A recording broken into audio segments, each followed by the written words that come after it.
Hey everybody, it's H, and welcome to a special breaking news reaction installment of Dune Pod, your one-stop shop to get ready for the new Dune movie. Today I'm joined, as always, by my co-host Jason. Obviously I had my issues with Little Women. And nobody else. On this special reaction episode, we break down the first official Dune trailer. We discuss whether Stephen Colbert is the best of us, how amazing the cast looks, and the perils of using popular music in trailers. If you're enjoying the show, we need your help. Be cool like listener Noble1234 and leave us a 5-star rating and a review wherever you listen to your podcasts, as it really helps new listeners find the show. And now, without further ado, freaking finally, the Dune trailer. Jesus Christ. It's good. It's good. That's the whole podcast. We just say it's good. Publish. Holy shit. Did you watch all the Colbert interviews and stuff? Yeah. I watched the Colbert stuff too. I love him so much. He's great. I love that Stephen Colbert loves Dune and was just like, yes, I will happily MC your Dune trailer talk show on Twitter Movies, at Twitter Movies. Yeah. It seems like a low rent gig. I think it's pretty high stakes, right? Not for Stephen Colbert. That's fair enough. But yeah, so that was really awesome to have that, and then to see the cast and the crew together. That was really great. Like the amount of energy that they had together. Yeah, they had a really good vibe. I think my favorite joke in the cast pre-roll to the trailer was Oscar. Stephen Colbert. Yeah, Stephen Colbert asked Oscar Isaac, like, hey, so like, what was it like working on such like behemoth sets? And he's like, well, I'll just say that, no set piece, no X-Wing, no Millennium Falcon could compare to the sheer scale of Josh Brolin's head. It was just, it was massive, both literally and figuratively.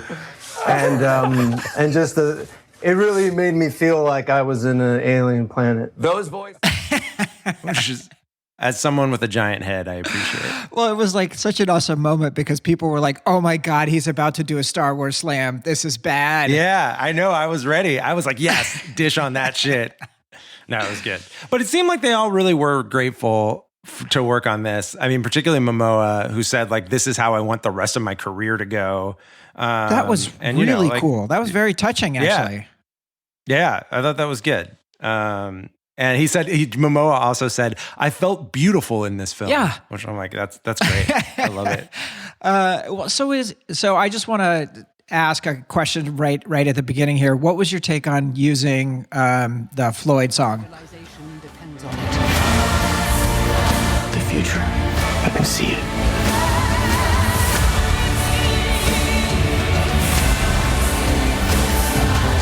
I must not fear.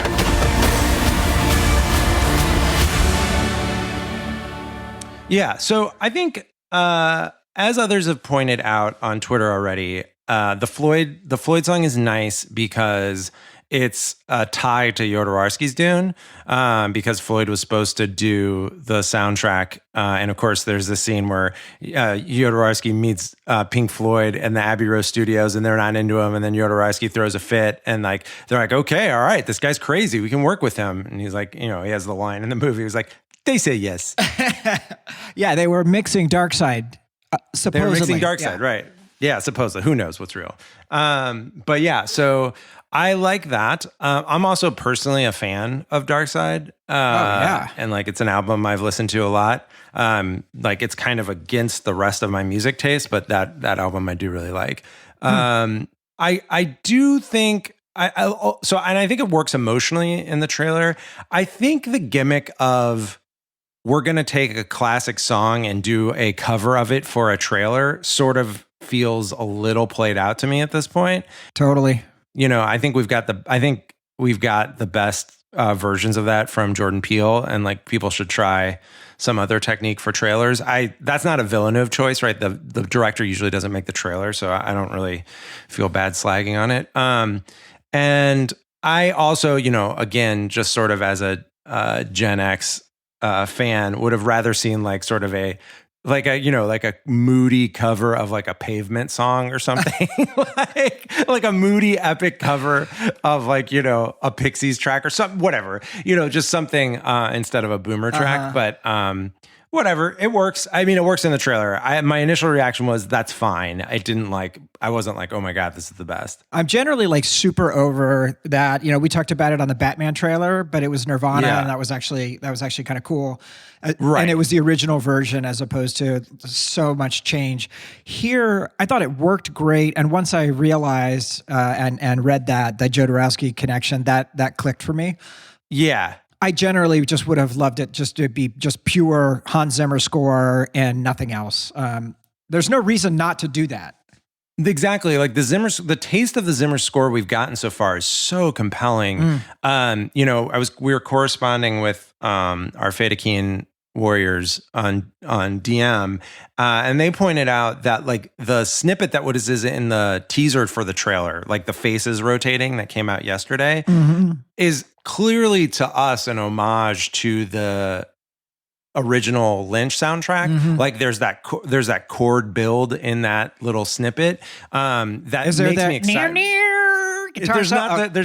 There's not the electric guitar hero theme, but there's a little bit of the prophecy theme, like just dun, dun, and like and so it makes me really excited because Zimmer's very good, as we saw in Blade Runner, of taking an established score and just improving it, and just like being very truthful to it and improving it, which I'm pretty excited to see what he does with this. So just Chalamet looks incredible. Zendaya looks amazing. Her like in the white flowing robe type situation and them kissing there. Like I really like the fact that this is this giant, dense, hard sci-fi book, but it's also a love story about two young people, and using that as an anchor to create a much broader audience than this might have, I think is a really great thing. Yeah, I think it kind of gets into like, I got a number of like kind of pings from non-Dune fans about the trailer, or like people who are either have no familiarity with it or are lesser fans.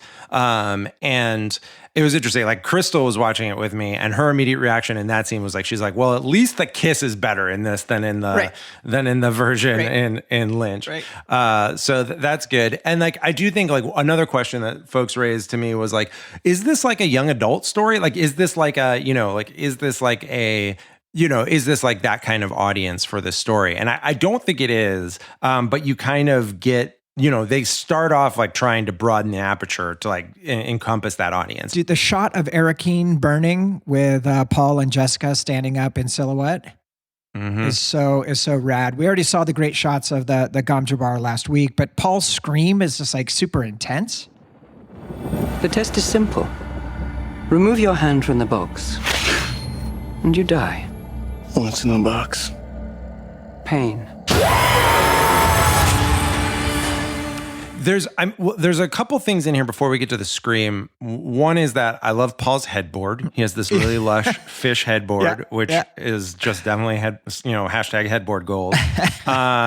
And like over the scene of burning Arakeen, Paul's voiceover is "There's a crusade coming," which I take as a very optimistic sign. Yeah, because we need the movie to they need to establish in this movie that Paul is tortured by this vision of a crusade to come, and that is ultimately not a good thing. Right. So I love that. But yeah, the scene, the stuff that we've already seen with the Gom Jabbar, that room looks phenomenal. Paul's outfit looks phenomenal. The box looks phenomenal. Reverend Mother's outfit, face, stocking is amazing. Just great. Yeah. All great. Yeah. The face stocking is very intense. Yeah. It is not like a kind of like a lightweight, like little thing. It's just like, whoa, this is hard. So we have shields, maybe not quite as good as David Lynch's. I'm excited about these shields. They look good. It's not too much. To me, it was like reminiscent of some of the visual effects. I mean, we know Villeneuve doesn't love special effects, right? And so I think what he's doing here is like reminiscent of what he did with the Joy AI, virtual reality effect in Blade Runner 2049, where it's like it's just enough to sell it without doing too much. I also think they include this detail, which is very helpful, which is the shields are blue when they deflect a hit and are red when they permit a hit, which gives a lot of cool visual to the battles that are, not only in this scene where in the close-up that's on this Nerdist article you referenced, you can see Gurney's blade penetrating Paul's shield, and then is also true in the Duncan, Idaho fight later. Yeah. The fact that it's red for blood makes it that much more awesome. Yeah, it's great. That's a cool tie-in.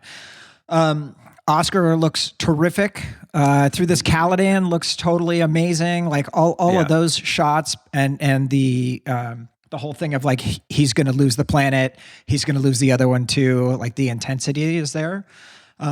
I was surprised when we see a great shot of Lady Jessica around here.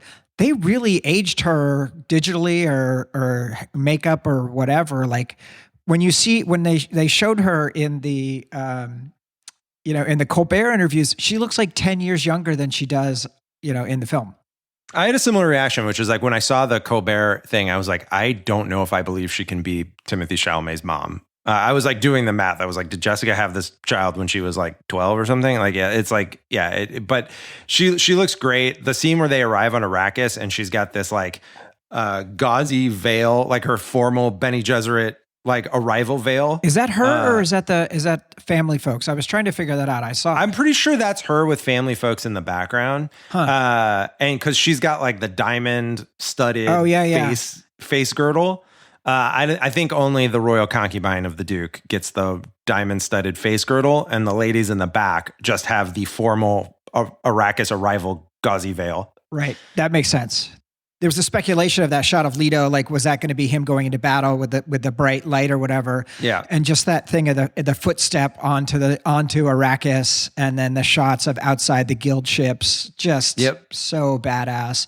Yep. And then you have this great moment of lightness with Duncan coming on. That was terrific. Yeah. Also though, in this scene, I have to shout out another one of my favorite details, which is the Atreides arriving on Arrakis for the scene where Duncan's stoked to see Paul. In the background is my guy Thufir with this dope ass parasol. Oh yeah, I love that Thufir has a parasol. That just shout out to whoever like said, I have a vision for how Thufir's going to arrive. He's going to have a dope parasol for his arrival in Arrakis. Correct choice. Yeah. It was great to see him, and I cannot wait to hear him speak and see him in actual the whole situation. Action. But that was nice to see. We also get this great view of the Harkonnen troops, or maybe they're Sardaukar, but just all of those guys outside getting ready to go to war is great. Yeah, I think this is Giedi Prime, where this is the Harkonnen army that is reinforced by the Sardaukar, which is obviously a detail from the book. And I think that looming figure is like the Baron Harkonnen floating above with a giant cape, like sort of addressing the crowd. That's my interpretation of that. Is that like he's giving like the go fuck him up on Arrakis order, and like he's like looming above the whole crowd with this giant like suspended cape. Oh wow, at least that's what I hope. Interesting. Well, I do love the fact that they just are keeping the Baron very, very off screen, like holding those cards closely. Yeah, there's a detail that Stellan Skarsgård had to do 7 hours of makeup a day for this movie. But like the one choice that they do make about the Harkonnens here that becomes very clear is that they've decided to make all the Harkonnens eyebrowless. Like all the Harkonnens have alopecia. Right. Which, is, I think there's other things that's been written about, like, sort of, it's not cool to just make villains like albinos and hairless people. Right. I mean, it's a look for the Harkonnens for sure. Well, it's also interesting that the Harkonnens, like their battle gear is white. Yeah. So I thought that was an interesting touch. There's a one shot that looked really weird to me, which is the last Sardaukar kind of landing behind or Harkonnen landing behind the other ones. It very much looks like he's in a wire coming down. It did look a little wiry. I don't know what happened. Maybe they'll clean that one up in post, but well, we'll see. We'll have to see what happens, what it looks like in we'll have to see what it looks like in real life. But everything that, like Paul's line of, this is an extermination. They're picking my family off one by one. The intensity there and showing how the threat that Paul is feeling and the fact that he is gonna come back and do his thing. Yep. Awesome. Yep. Duncan looks great. And I love the idea of building him up further. Love everything we saw of Duncan. I think it's such a big improvement over any previous Duncans. Like, it's clearly like now they've just got a guy in Momoa who can play a total badass. I'm not sure what that one shot is of just before the shot of the Thopters, after we see Chani, but just before the gurney with an explosion happening that they're reacting to. There is a shot of ships coming down. Yeah. And those don't look like ornithopters to me. Like, I was trying to figure out. I assume those were Harkonnen ships. I was trying to figure out if those were. I was still holding off for seeing the Gidi Prime raid. And like maybe those could be, Atreides ships attacking Gidi Prime, because it was coming down onto darkness, but yeah, I don't think we're getting that. Probably not. It seems like a diversion. I did get some serious feels, even though I was, like my cold heart, the Duncan salute with a sword and Paul with the knife, like that really hit me. Love the salute. Yeah. I love the salute. It's really, really good. I don't know, like there's some speculation of like I mean, I don't think those two scenes are, I don't know if those are the same. I don't know if that's the same scene, basically. Sure. Like if Paul's returning that salute to Duncan, or if like, it's basically stitched together. Well, in the book, they do have that second, after Paul and Jessica's escape, they do get picked up by Duncan and they do have that time together. They have and I think we're going to get that because we have a shot in the trailer of Duncan bowing down and saying, "My Lord Duke," to Paul. So we're going to get a little more Duncan than we got in the Lynch movie. I love that we get the Beast Raban's whip that he used to give Gurney. Yeah, the Inkvine whip. Yeah. Yep. And all of his creepers with him. Yep. And then just the two shots of Paul in the midst of his fight with Jameis, and then him piloting the Thopter. He just, and then the shot after that, just the close up of him as he's doing the litany of fear. Like, we've all heard the litany of fear. We've all said the litany of fear. When you hear him against this backdrop, it was like, that was unbelievable. Yeah, I'm really excited for Chalamet in this role. I mean, I was a Chalamet doubter when we did Call Me by Your Name, and obviously I had my issues with Little Women, but I none of them were Chalamet specific, and I think I am ready to see. I'm ready to see this. I think he's going to be just really compelling as Paul. Yeah. It was really funny. I was watching it. I had just had the hugest smile on my face while watching the Colbert interviews. And then as the trailer was like kicking up into high gear, I was like, oh yeah, this is why we're doing this shit. Yeah. This is why we've been getting together every week talking about this. Like, everybody can finally see what it is that we're so stoked about. Yeah. I think it's interesting. And again, we can talk about this later too, but like, I don't know if people understand what this movie is who don't know what this book is. Like, I don't know, like, I think the hype is, I've definitely just noticed on my own channels, like, oh, like people are tuning in, know this trailer dropped, people are excited about this trailer. Yeah. But there's definitely a world of people who are like, I have no idea what Dune is. I've never heard about it. And I don't think this trailer really explains what Dune is either. I think this is more selling the idea that there is a visual feast and like, a extravaganza, a spectacle coming. But like, I don't think you necessarily like, if you didn't know that this was a book that had giant sandworms, you might be surprised to see a giant sandworm later in the story, later in the trailer, and be like, wait a minute, what? Yeah. What is that? Yeah. Totally. It's too much exposition to unpack in one trailer. Yeah. I think it comes across as sweeping as hell, epic as hell. The cast is incredible. The visual feel of it is so real, which is what we always love about Denny. So I think from that perspective, this is going to be a film unlike any other.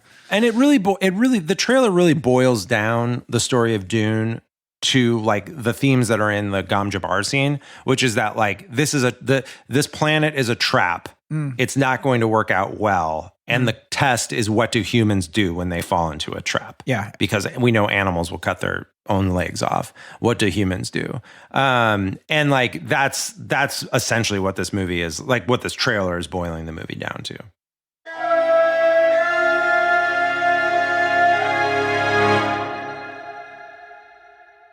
All right. Well, to be continued. To be continued. For folks that are listening to this, I hope you enjoyed the trailer. You can see it on YouTube. You can see it on @Twitter Movies. If you're listening right now, go download the Euphoria episode. We just spent, an amazing full episode talking about Zendaya and that phenomenal film.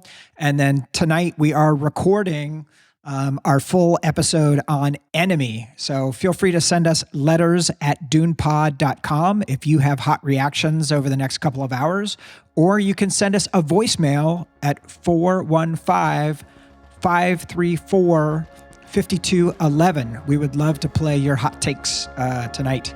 So thank you so much, and we will see everybody soon. Peace. And that's it for this special reaction episode of Dune Pod. I want to thank Denny, the cast, and the crew, and all the people who worked so hard to make this great movie and trailer. Next week, we take a walk on the wild side with Denis Villeneuve's 2013 twisted thriller, Enemy. If you're enjoying this podcast, follow us at DunePod on Instagram and Twitter, and share our social media posts, as it really helps new listeners find the show. DunePod is a production of Haitch Industries, a member of the Paper Keg Radio Syndicate. The episode was produced and edited by me, H. Our artwork is by Catcher, and our theme music was composed by Toby Forsman of Whipsong Music. Thanks for listening. We'll see everybody next week.